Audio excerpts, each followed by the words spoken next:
consequences of an action or event, or a practice based on such a belief, such as how many have done this: the evil eye, the rabbit's foot, the thing, whatever you could wear around your neck, the cross, even the crosses shows that you love the Lord. Amen. It's not like you get rid of vampires or anything. It's like a badge, so to speak. It's like that. I when I watch TV, I see how all those policemen and policewomen wear the badge. I think that is so cool. I always wanted a badge, and then God gave me one. Amen.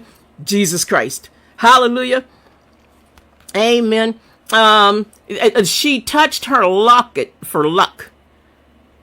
Everybody, how many things do people have nowadays, humans have, that's supposed to bring good luck? I remember years ago when I was younger and we had magazines and stuff. You read through the magazine, you go in the back of the magazine, they had all these little companies selling little teeny elephants. I remember there was like 7 ivory elephants or something, and they're supposed to bring you good luck. It starts with the big one and goes down. They're made out of ivory, and put them on your shell or whatever. And good luck. Dice, 7 come 11.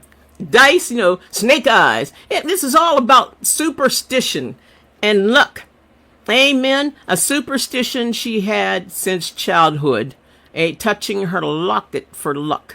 And you see, what is a baseball? Is it baseball players and basketball players? They wear the same clothes over and over and over, and they never wash them because it's supposed to give their team luck.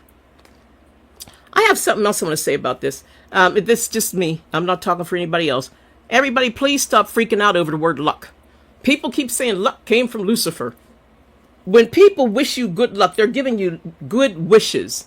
Amen. When I wish, I'm not crazy about the term. I try not to say it. Amen. But if anybody, I know, but I've done it before, and I'm wishing goodness on people. Amen. People, stop putting people in hell for that word luck. Everybody found out somewhere, came out that luck came from Lucifer, and it has been on and popping ever since. Amen.